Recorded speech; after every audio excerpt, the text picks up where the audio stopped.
السلام علیکم ورحمۃ اللہ وبرکاتہ۔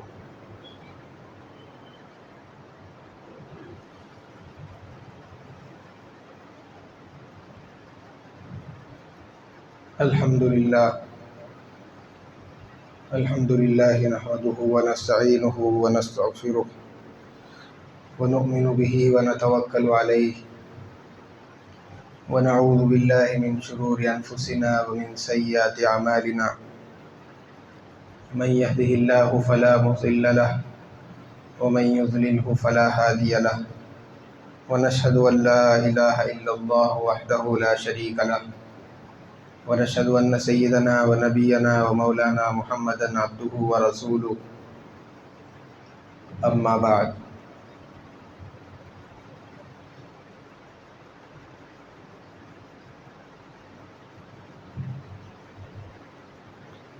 قال النبي صلى الله عليه وسلم من قام رمضان إيمانا واحتسابا غفر له ما تقدم من ذنبه أو كما قال عليه الصلاة والسلام۔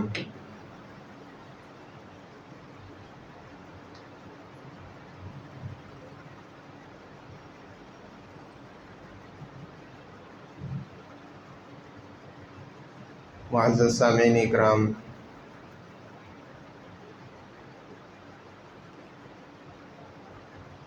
روزے سے متعلق چند باتیں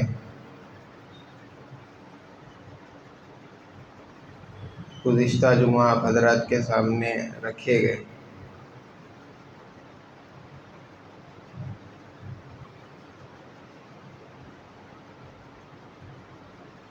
رمضان المبارک کا مہینہ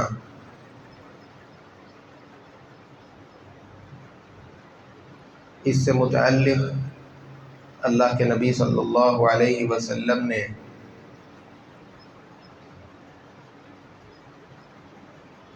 ایک مرتبہ صحابہ اکرام رضوان اللہ تعالی علیہم اجمعین کے سامنے خطبہ ارشاد فرمایا تھا۔ اس خطبے میں رمضان کے مہینے سے متعلق آپ نے بہت ساری باتیں، تقریباً 11 باتیں آپ نے ارشاد فرمائی۔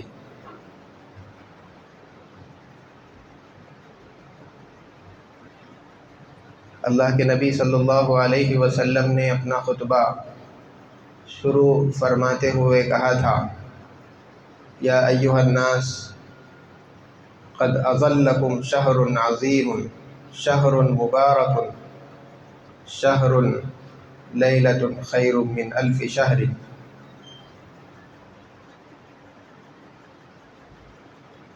رمضان کا مہینہ یہ بڑی عظمت والا مہینہ ہے، بڑا مبارک مہینہ ہے، اور اس مقدس مہینے کے اندر اللہ تعالیٰ نے ایک رات رکھی ہے، لیلۃ القدر، اور وہ رات 1000 مہینوں سے زیادہ بہتر ہے۔ یعنی اگر آدمی 1000 مہینے تک عبادت کرتا رہے، اللہ کی اطاعت اور فرمانبرداری کرتا رہے، تو جو مقام، جو مرتبہ اور ثواب، جو اجر اس آدمی کو ملتا ہے، اس ایک رات کے اندر عبادت کرنے پر آدمی کو وہ ثواب ملتا ہے۔ آگے اللہ کے نبی صلی اللہ علیہ وسلم نے فرمایا کہ اللہ تبارک و تعالی نے رمضان کے مہینے کے دنوں میں روزوں کو فرض فرمایا، اسی لیے ہر مسلمان کے اوپر روزہ فرض ہے۔ اور روزہ، جیسے اس سے پہلے بھی آپ کے سامنے بتایا گیا تھا کہ اسلام کے بنیادی فرائض میں سے ہے۔ اگر آدمی روزے کو جان بوجھ کر چھوڑ دیتا ہے تو پھر وہ گناہگار ہو جائے گا، اور ہر مسلمان کے اوپر روزہ فرض ہے۔ یہ ایسی چیز نہیں ہے کہ چاہے تو رکھ لیا چاہے تو چھوڑ دیا، کرنے پہ ثواب، نہ کرنے پہ کوئی پکڑ نہیں، ایسا فریضہ نہیں ہے، بلکہ ہر مسلمان کے لیے اس کا رکھنا ضروری ہے۔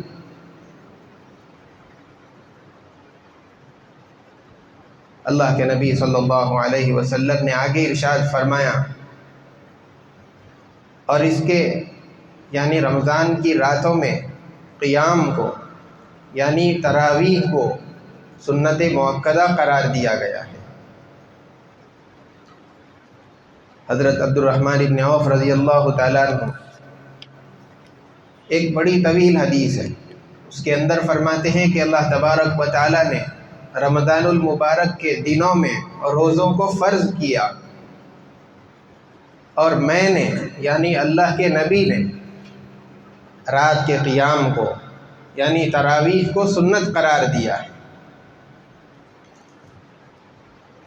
اسی طریقے سے تراویح کی بھی مختلف احادیث، حضرت ابو ہریرہ رضی اللہ تعالیٰ عنہ راوی ہے، فرماتے ہیں کہ جو آدمی رمضان کے اندر تراویح پڑھتا ہے اللہ تبارک و تعالی اس کے پچھلے سارے گناہوں کو معاف کر دیتا ہے۔ اسی طریقے سے ایک اور حدیث کے اندر حضرت عبد الرحمن بن عوف رضی اللہ تعالیٰ عنہ راوی ہے، فرماتے ہیں من قامہ وصامہ ایمانا واحتسابا خرج من ذنوبہ کیوم ولدتہ امہ۔ آدمی جب رمضان کے اندر ایمان کے ساتھ ایمان کی حالت میں اللہ تبارک و تعالیٰ سے ثواب کی امید رکھتے ہوئے روزے رکھتا ہے، ثواب کی امید رکھتے ہوئے تراویح انجام دیتا ہے، تراویح پڑھتا ہے، اللہ تبارک و تعالیٰ اس آدمی کو گناہوں سے ایسے پاک اور صاف کر دیتے ہیں، اس دن جس طرح وہ اپنی ماں کے پیٹ سے پیدا ہوا اس وقت میں گناہوں سے جس طرح پاک و صاف تھا، ویسے اللہ تعالیٰ اس بندے کو بھی گناہوں سے پاک و صاف کر دیتے ہیں۔ تو تراویح کے اور رمضان کے روزوں کے بے شمار فضائل احادیث کے اندر اللہ کے نبی صلی اللہ علیہ وسلم نے بتلائے ہیں۔ اور پھر اس مبارک مہینے کے اندر عبادات کا ثواب بھی اللہ تبارک و تعالیٰ بڑھا دیتے ہیں۔ جو آدمی کسی نیک کام کے ذریعے سے اللہ تبارک و تعالیٰ کا قرب حاصل کرنا چاہتا ہے تو اللہ تعالیٰ عام دنوں میں ایک فرض کا جو ثواب ہوتا ہے ایک نفل پر وہ ثواب بندے کو عطا فرما دیتے ہیں۔ عام دنوں کے اندر اگر کوئی آدمی نفل نماز پڑھ لے، کوئی نفلی عبادت کر لے تو اس کو صرف نفل کا ثواب ملے گا، لیکن اگر اس مہینے کے اندر آدمی ایک نفل ادا کرتا ہے، وہی نفل جو غیر رمضان کے اندر ادا کرا تھا، اس مہینے کی برکت سے اسی نفل پر اللہ تعالیٰ فرض کا ثواب دے دیتا ہے۔ اور یہیں پر بس نہیں ہے بلکہ فرائض کا بھی ثواب بڑھا دیا جاتا ہے۔ آدمی جب غیر رمضان کے اندر ایک فریضہ ادا کرتا ہے اس پر ایک فرض کا ثواب اس کو ملے گا، لیکن اگر اس مہینے کے اندر آدمی فرض نماز یا کوئی بھی فریضہ ادا کرتا ہے تو اس کی وجہ سے 70 فرائض کا ثواب اس آدمی کو اللہ تبارک و تعالیٰ عطا فرماتے ہیں۔ تو اس مہینے کے اندر ہر نیکی کا ثواب اللہ تبارک و تعالیٰ بڑھا کر کے عطا کرتے ہیں۔ یوں تو اللہ کا عمومی قاعدہ یہ ہے کہ جب کوئی آدمی ایک نیکی کرے تو اس کا 10 حصے بنا کر کے اللہ تعالیٰ دیتے ہیں، ایک نیکی کے 10، یہ تو عمومی سال بھر کا قاعدہ ہے۔ رمضان کے اندر اس 10 کو بھی آگے بڑھاتے بڑھاتے 700 گنا تک اللہ تبارک و تعالیٰ عطا فرماتے ہیں۔ گویا کہ آدمی ایک نیک کام کرے تو اس کے بدلے میں اس کو 700 نیکیاں اللہ کی طرف سے دی جاتی ہیں۔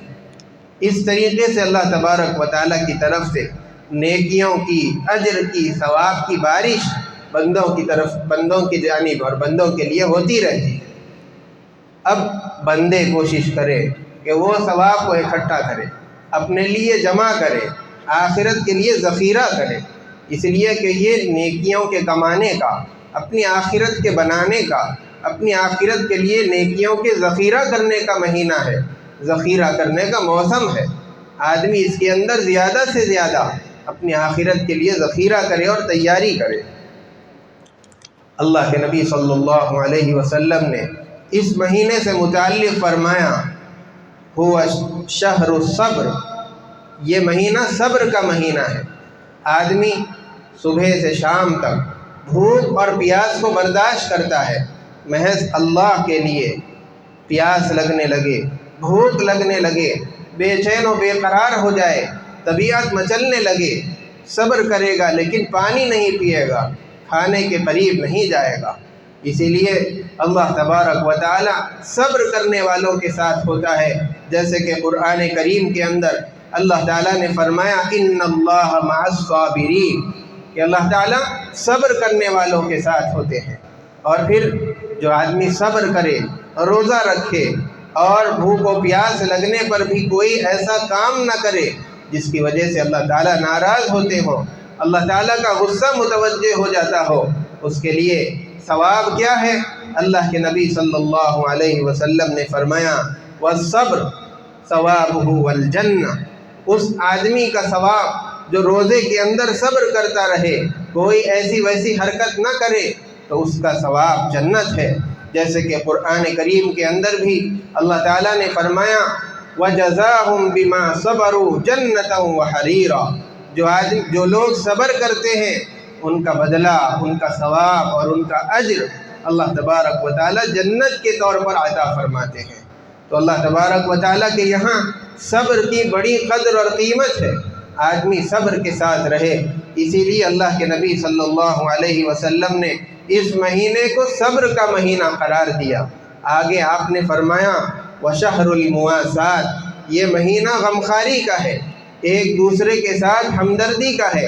اس مہینے کے اندر عام طور پر جو مناظر دیکھنے میں آتے ہیں، ایک مسلمان اپنے غریب پڑوسیوں کا، اپنے ساتھیوں کا جس ہمدردی کے ساتھ معاملہ کرتا ہے، مالی تعاون کرتا ہے، ان کی ہر ضرورت کو پورا کرنے کے لیے آگے بڑھتا ہے، ایک دوسرے سے سبقت کرنے کی کوشش کرتے ہیں، یہ مناظر اور یہ کیفیات، یہ حالات دوسرے مہینوں کے اندر دیکھنے کو نہیں آتے۔ یہ اس مہینے کی برکت ہے۔ اسی لیے اللہ کے نبی صلی اللہ علیہ وسلم نے فرمایا کہ یہ غمخواری کا مہینہ، ایک دوسرے کے ساتھ ہمدردی کا مہینہ ہے۔ اسی طریقے سے آپ نے فرمایا کہ اس مہینے کے اندر روزے دار کی روزی اور اس کا رزق بڑھا دیا جاتا ہے۔ اب دیکھنے کے اندر تو یہ معلوم ہوتا ہے کہ آدمی صبح سے پہلے، جب فجر نکلنے سے پہلے ہی کھانا کھا رہا ہے اور پھر پورا دن بھوکا رہتا ہے، افطار کے وقت میں جب سورج غروب ہو جائے اس وقت جا کر کے وہ کھانا کھا رہا ہے۔ بظاہر تو یہ نظر آتا ہے کہ کھانے کی مقدار کے اندر کمی ہو گئی اور مسلمان کی روزی کم ہو گئی، کم کھا رہا ہے، حالانکہ ایسی بات نہیں۔ آپ غور کر کے دیکھیے، سال بھر رمضان کے علاوہ دوسرے مہینوں کے اندر مارکیٹ کے اندر، بازار کے اندر عموماً جو پھل نہیں ملتے، نظر نہیں آتے، دستیاب نہیں ہوتے، رمضان کا ایک مہینہ ایسا ہے جس کے اندر سارے پھل آپ کو مل جائیں گے۔ آپ کو جس پھل کی خواہش ہوگی آپ کو مل جائے گا، آم چاہیں گے، سنترا چاہیں گے، جو پھل آپ چاہیں گے آپ کو دستیاب ہو جائے گا۔ لیکن اگر یہی پھل رمضان کے بعد آپ لینے کے لیے نکلیں تو اس کا نظر آنا مشکل ہو جاتا ہے۔ تو یہ برکتیں، یہ اللہ تبارک و تعالیٰ کی طرف سے رحمتیں خاص اس مہینے کے لیے ہے۔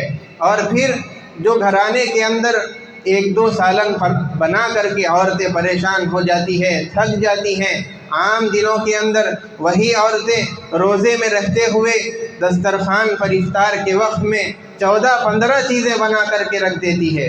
اب یہاں دہی بڑے ہیں، یہاں حلیم ہے، یہاں فروٹ کٹے ہوئے ہیں، یہاں سموسے ہیں، یہاں مختلف چیزیں ہیں، تو اتنی ساری چیزیں بنا کر کے بھی بالکل حشاش بشاش خوشی خوشی بناتی ہے، اور پھر اس کے اوپر کسی سے کوئی گلا شکوہ نہیں۔ اور سحری میں اللہ تبارک و تعالیٰ نے یہ ایسا نظام چلایا، سال بھر آپ غور کیجیے، باپ گھر پہ دفتر پہ موجود ہے تو بیٹے اسکول کو چلے گئے یا پھر وہ جاب کو چلے گئے، یا پھر بیٹے ہیں تو باپ ابھی جاب سے واپس نہیں آیا۔ تو اس طریقے سے کوئی ایسا ایک وقت نہیں ہوتا جہاں پر سارے گھر والے اکٹھا دفتر پہ جمع ہو جائیں۔ رمضان کے اندر سحری کے موقع پر باپ بھی ہے، بیٹے بھی ہے اور دادا بھی ہے، اس طریقے سے سارے گھرانے والے ایک ساتھ ہوتے ہیں۔ سال بھر کے اندر عموماً ایسے نظارے اور ایسے مواقع بہت کم نصیب ہوتے ہیں۔ رمضان کے اندر پورا مہینہ اللہ تبارک و تعالیٰ نے یہ نظام بنا دیا، سارے گھر والے ایک دستر پر فجر سے پہلے بیٹھ جاتے ہیں۔ اب وہاں پر مختلف قسم کے کھانے رکھے ہوئے ہیں، بچے رو رہے ہیں کہ ہم یہ پسند نہیں ہے، ماں مختلف قسم کی چیزیں پیش کرتی ہیں کہ یہ کھا لو، یہ پسند نہیں ہے تو انڈا تل کے دے دوں گی، یہ نہیں تو جام کھا لو، یا پھر آم کا رس ہے، یا یہ سالن نہیں تو یہ سالن سے کھا لو، اچار لا کے دے دوں گی۔ تو اس طریقے سے مختلف چیزیں ایک دوسرے کو پیش کرتے رہتے ہیں کہ اب دن بھر بھوکا رہنا ہے، ایک دو لقمے بڑھ کے کھا لو، تھوڑا پانی زیادہ پی لو، پھر دن بھر پیاسا رہنا ہے۔ تو اس طریقے سے اس کی روزی کے اندر اضافہ ہو رہا ہے۔ بظاہر دیکھنے کے اندر صبح کو کھا رہے ہیں، لیکن سال بھر میں 3 ٹائم جتنا کھاتے ان دو ٹائموں کے اندر اس سے زیادہ کھا رہے ہیں۔ تو اس طریقے سے اللہ تبارک و تعالیٰ مومن کے رزق کے اندر اس مہینے میں اضافہ کر دیتا ہے۔ اور پھر جب دن بھر بھوکا رہا، شام کا وقت ہو گیا، دستر پر بیٹھ گئے، اب باپ آفس سے آتے آتے اپنے بچوں کے لیے کچھ کباب لا لیا، کچھ حلیم لا لیا، باہر سے کوئی چیز خرید کر کے لا لی۔ اب وہاں جب بیٹھے تو مختلف قسم کے مشروبات، اور پھر لسی ہے، دہی بڑے ہے، اس طریقے سے مختلف چیزیں دستر کے اوپر ہوتی ہیں۔ اب جیسے ہی سحرن بجی، کھانے لگے، ایک دوسرے کو مشروبات پیش کر رہے ہیں کہ پی لو، کچھ دن بھر جیسے پیاسے رہے، کچھ کھایا نہیں، یہ بھی کھا لو، ایک آدھ لقمہ بڑھ کر کے کھا لو۔ اس طریقے سے اللہ تبارک و تعالیٰ ہر ایک کو اس مہینے کے اندر زیادہ سے زیادہ کھلاتا ہے۔ تو یہ ایک انداز ہے اللہ تبارک و تعالیٰ کا کہ دن بھر بھوکا بھی رکھا، لیکن عام مہینوں سے زیادہ بھی کھلا دیا۔ مختلف قسم کی چیزیں بھی اللہ تبارک و تعالیٰ اس مہینے کے اندر مومن کو، مسلمان کو کھلاتا رہتا ہے۔ تو اللہ کے نبی صلی اللہ علیہ وسلم نے فرمایا کہ یہ وہ مہینہ ہے جس کے اندر مومن کی اور مسلمان کی روزی اللہ تبارک و تعالیٰ بڑھا دیتے ہیں اور زیادہ کر دیتے ہیں۔ اسی طریقے سے اللہ کے نبی علیہ السلام نے روزے دار کو افطار کرانے کے فضائل بھی بیان فرمائے ہیں۔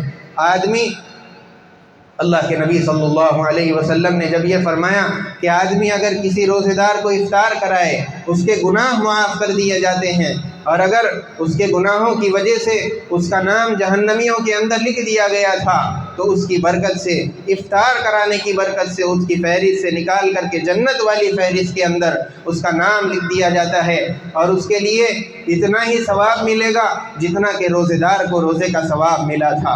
صحابہ اکرام رضوان اللہ تعالیٰ علیہ مجمعین کا یہ وہ دور تھا جس وقت میں وہ لوگ فقر و فاقے کے اندر، کشم کرسی کے اندر اپنی زندگیوں کو بسر کر رہے تھے۔ اللہ کے نبی علیہ السلام نے جب یہ فرمایا، ایک صحابی کھڑے ہوئے، انہوں نے اللہ کے نبی علیہ السلام سے سوال کیا، اے اللہ کے نبی، اگر اس کا انتظام نہ ہو سکے، ایک روزے دار کو افطار نہ کرا سکے تو کیا کرنا چاہیے؟ یہ فضیلت کیسے ملے گی؟ ہم کیا کریں؟ ہمارے پاس اتنا موجود نہیں ہے۔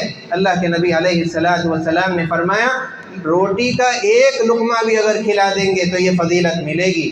انہوں نے پھر پوچھا، اے اللہ کے نبی، اگر روٹی کا ایک لقمہ بھی نہ ہو تو کیا کرے؟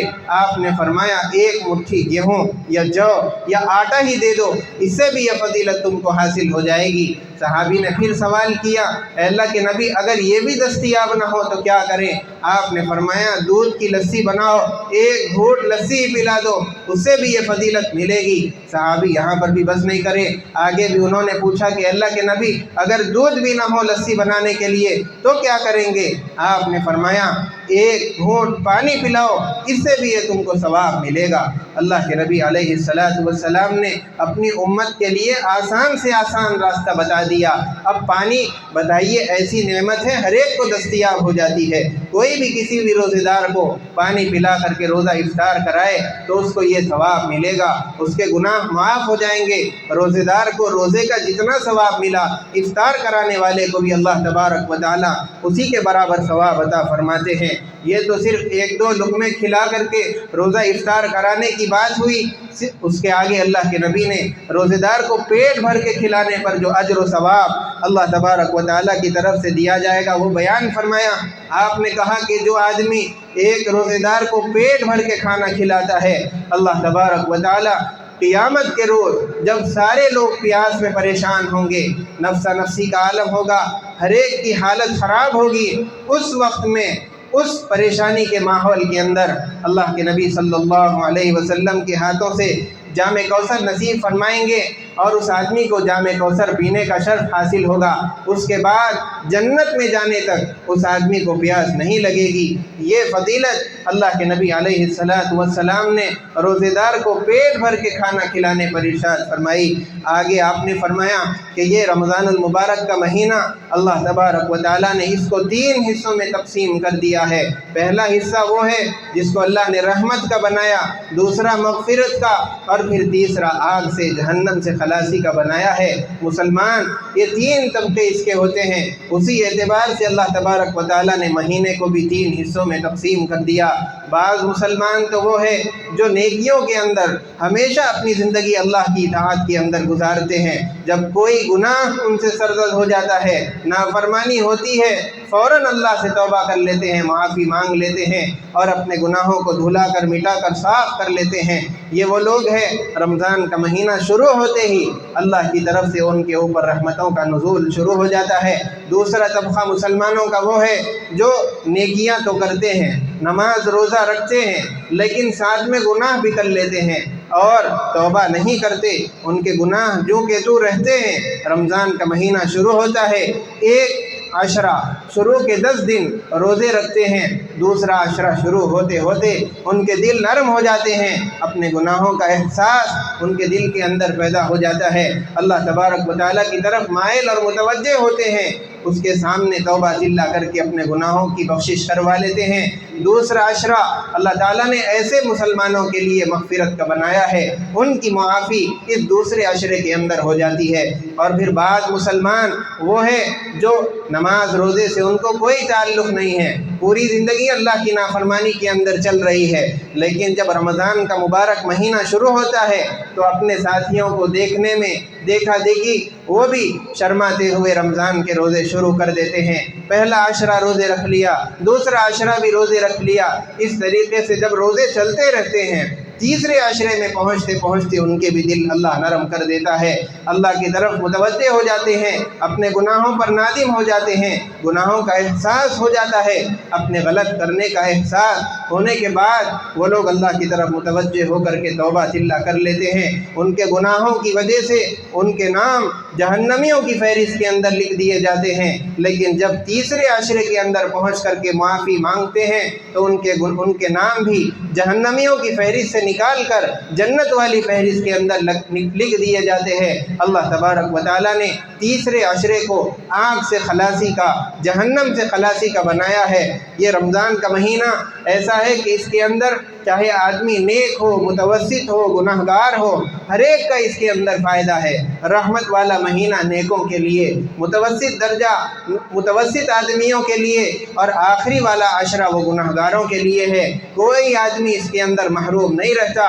اللہ تبارک و تعالیٰ کی مغفرت کی بارش اور اس کی رحم کی بارش اس قدر کثیر ہوتی ہے، اس مہینے کی ہر رات کے اندر اللہ تبارک و تعالیٰ 70,000 مسلمانوں کو جہنم سے نکالتا ہے۔ اور پھر اس حساب سے اگر 30 دن کا رمضان مان لیا جائے تو 30 دن کے اندر جتنے تقریباً 18 لاکھ مسلمان جہنم سے آزاد کیے جاتے ہیں۔ جب رمضان کی آخری رات آتی ہے، اس ایک رات کے اندر پورے رمضان میں جتنے لوگوں کی مغفرت ہوئی، اس ایک رات کے اندر اللہ تعالیٰ اتنے لوگوں کی مغفرت کرتا ہے۔ رمضان کے پورے مہینے کے اندر 18 لاکھ اور پھر اس ایک رات کے اندر اور 18 لاکھ کی اللہ تبارک و تعالیٰ مغفرت کرتے ہیں۔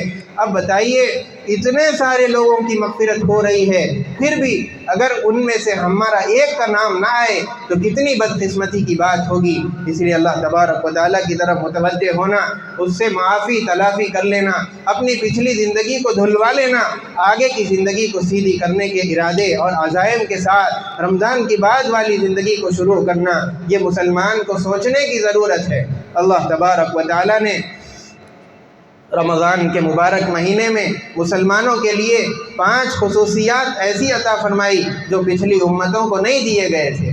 ایک تو یہ کہ اس کے منہ کی بو اللہ تبارک و تعالیٰ کو مشک سے زیادہ پسندیدہ ہے۔ اس کو ایک مثال کے ذریعے سے آپ سمجھیے۔ ایک آدمی تھا، وہ لیلا اور مجنو کے زمانے کا تھا۔ اس نے بڑا چرچا سنا تھا کہ مجنو اپنے لیلا کا دیوانہ اور پاگل ہے، ہمیشہ اس کی محبت کے اندر فریفتہ رہتا ہے اور محبت میں پاگل گھومتا رہتا ہے، اس کی گلی کے کنارے پر اس کے دیدار کے لیے بےتاب بیٹھا رہتا ہے، حتیٰ کہ اگر کوئی کتا اس کی گلی سے گزر جائے تو اس کتے سے پیار کرتا ہے، محبت کرتا ہے، اتنا زیادہ اس کی محبت کے اندر دیوانہ ہے۔ اب جب یہ چرچے انہوں نے سنے، ان کے ذہن کے اندر یہ بات آئی کہ شاید لیلا حسن کی ملکہ ہوگی، بہت زیادہ خوبصورت ہوگی، جو آدمی اس کو دیکھے گا دل کو لبھا جائے گی۔ اس طریقے کے مختلف خیالات ان کے ذہن کے اندر پیدا ہوئے۔ اب انہوں نے اپنے اعتبار سے سوچ لیا، لیکن ایک وقت ایسا آیا کہ انہوں نے لیلا کو دیکھا، بڑے تعجب کیا کہ اس کے اندر تو کوئی رنگت نہیں، خوبصورت نہیں، بڑی کالی ہے، اپنی طرف مائل کرنے والی کوئی صفت اس کے اندر نظر نہیں آتی، اور کوئی ایسی نہیں کہ اس سے منہ لگایا جائے اور دل سے اس سے محبت کی جائے۔ جب انہوں نے لیلا سے پوچھا کہ مجنوں تو تمہارا اتنا دیوانہ ہے، اس نے تمہارے اندر کیا چیز دیکھی؟ نہ خوبصورتی ہے، نہ رنگ ہے، نہ کوئی ایسی صفت ہے جو اپنی طرف کھینچے۔ چنانچہ لیلا نے ان کو ایک ہی جواب دیا، وہ یہ کہ میری خوبصورتی کو، میرے حسن کو دیکھنے کے لیے تم کو مجنوں کی نگاہیں اور آنکھیں چاہیے۔ اب بتائیے، جب روزے دار بھی روزہ رکھنے کی وجہ سے اللہ تبارک و تعالیٰ کا محبوب بن جاتا ہے، اس کا مقرب بن جاتا ہے، تو منہ کی بو خراب ہونے کے باوجود بھی اللہ کا محبوب ہونے کی وجہ سے اللہ تعالیٰ کو مشک سے زیادہ پسندیدہ ہو جاتی ہے۔ اس کے بہت ساری تشریحات علماء کرام نے فرمائے۔ ایک تو یہ کہ جب اللہ تبارک و تعالیٰ قیامت کے روز روزے داروں کو قبر سے اٹھائیں گے، اس وقت ان کے منہ سے مشک سے زیادہ عمدہ خوشبو آئے گی۔ اور دوسری تشریح یہ فرمائی کہ اللہ تبارک و تعالیٰ قیامت کے روز جب حشر کے میدان میں سب کو کھڑا کریں گے تو اس بو کے بدلے میں ان لوگوں کو مشک سے زیادہ عمدہ خوشبو اور بہتر خوشبو روزے داروں کو اللہ تبارک و تعالیٰ عطا فرمائیں گے۔ دوسری فضیلت جو روزے داروں کے لیے خاص ہے وہ یہ کہ رمضان المبارک کے مہینے کے اندر روزے داروں کے لیے فرشتے دعائیں کرتے رہتے ہیں۔ دوسری روایات کے اندر یہ بات آئی ہے کہ روزے داروں کے لیے سمندر کی مچھلیاں بھی دعا کرتی ہیں۔ اب ساری احادیث کو اگر سامنے رکھ کر کے دیکھا جائے تو خلاصہ یہی نکلے گا کہ آسمان میں رہنے والی مخلوق، زمین پر رہنے والی مخلوق، حتیٰ کہ سمندروں کے اندر رہنے والی بھی اللہ کی جو مخلوق ہے، گویا کہ ساری مخلوق ہی روزے داروں کے لیے دعائے مغفرت کرتی رہتی ہے۔ یہ فضیلت صرف اس امت کے روزے داروں کے لیے عطا کی گئی۔ اللہ تعالیٰ نے روزے داروں کے لیے جنت کو آراستہ کیا ہے۔ جب رمضان کا مہینہ شروع ہوتا ہے، اللہ تعالیٰ روزے داروں کے لیے رمضان کے مہینے کے اندر جنت کو آراستہ کرنا شروع کرتے ہیں، اور پھر حوروں سے یہ کہتے ہیں کہ ان قریب، جنت سے یہ کہتے ہیں کہ ان قریب میرے نیک بندے اپنی مشکلات کو اپنے کندھوں سے اتار کر کے تیرے پاس آنے والے ہیں۔ جب رمضان کا مہینہ شروع ہوتا ہے تو پھر ایک ٹھنڈی ہوا عرش کے نیچے سے چلتی ہے جو پتھروں کو بکھیر دیتی ہے، اور پھر جنت کے پتے سارے حوروں پر منتشر ہو جاتے ہیں، اور وہ لوگ اللہ تعالیٰ سے یہ دعا کرتی ہے کہ اے اللہ، تیرے نیک بندوں کو میرے لیے میری آنکھوں کی ٹھنڈک بنا، میرے ذریعے سے ان کی آنکھوں کی ٹھنڈک بنا، اور ان کو میرا خاوند اور میرا جوڑا بنا دیجیے۔ تو اس طریقے سے اللہ تبارک و تعالیٰ نے جو حور جنت کے اندر بنائی ہے وہ بھی روزے داروں کے حاصل کرنے کی طلب کرتی ہیں۔ سال شروع ہونے سے لے کر کے رمضان المبارک تک اللہ تبارک و تعالیٰ رمضان کو مزین اور آراستہ کرتے رہتے ہیں۔ جیسے کوئی آدمی کسی کے یہاں کوئی مہمان آنے والا ہو، اس کے مہمان کے آنے سے پہلے وہ آدمی سارے کمرے کو صاف ستھرا کرے گا، بچھائے گا، خوب اچھی طریقے سے آراستہ کر دے گا، اس کے سونے کا انتظام کر دے گا، کھانے کا انتظام کر دے گا۔ اس طریقے سے جتنی بھی سہولتیں ہو سکتی ہے وہ آدمی مہمان کے لیے کرتا ہے۔ ایسے ہی اللہ تبارک و تعالیٰ روزے دار کے جنت میں پہنچنے سے پہلے جنت کو ویسے ہی آراستہ کر دیتے ہیں۔ پھر جب روزے دار جنت کے اندر پہنچتا ہے تو وہ جنت عطا کی جاتی ہے جو پہلے سے آراستہ اور مزین کر دی گئی تھی۔ اسی طریقے سے اس مہینے کے اندر اللہ تبارک و تعالیٰ شیاطین کو قید کر دیتے ہیں۔ عام دنوں کے اندر جو مسلمان گناہوں کے اندر چلے جاتے تھے، گناہوں کا ارتکاب کر لیا کرتے تھے، رمضان کے مبارک مہینے کے اندر وہ لوگ بھی گناہوں سے دور رہتے ہیں۔ اسی طریقے سے آخر بار اللہ کے نبی علیہ السلام نے اس روزے داروں کی خصوصیت یہ بیان فرمائی کہ جب رمضان کی آخر رات آتی ہے تو پھر اللہ تبارک و تعالی ان لوگوں کی مغفرت کر دیتے ہیں جنہوں نے روزہ رکھا۔ اور جب صحابہ کے سامنے یہ بات بتائی کہ وہ رات مغفرت کی رات ہے، صحابہ نے پوچھا کہ اللہ کے نبی کیا وہ شب مغفرت شب قدر ہے؟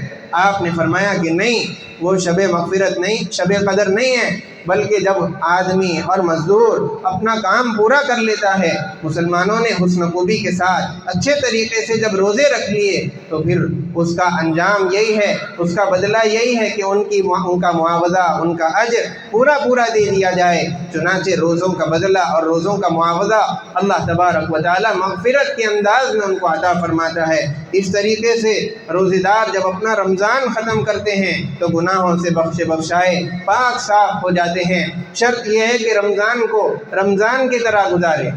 جو آداب اور جو چیزیں بتلائی گئی ہیں، روزے رکھنا ہے، روزوں کی حفاظت کرنا ہے، قرآن کی تلاوت کرنا ہے، ذکر و اذکار کثرت کے ساتھ کرنا ہے، درود کی کثرت کرنا ہے، اور لایانی چیزوں سے اپنے آپ کو بچانا ہے، خرافات سے اپنے روزوں کو محفوظ رکھنا ہے۔ جب اس طریقے سے روزے گزاریں گے تو پھر یہ روزوں کا جو مقصد ہے تقویٰ، وہ ہماری زندگی کے اندر آئے گا۔ یہ روزے ہماری زندگی کے بدلنے والے ہوں گے۔ جو سارے فضائل اللہ کے نبی علیہ السلام نے رمضان کے اور روزوں کے بیان فرمائے ہیں، وہ چیزیں ہم کو حاصل ہوں گی۔ اللہ تبارک و تعالی ہم تمام کو رمضان کی قدر کرنے کی توفیق عطا فرمائے۔ وصلی اللہ وسلم علی سیدنا محمد وعلی آلہ واصحابہ اجمعین، وآخر دعوانا الحمد للہ رب العالمین۔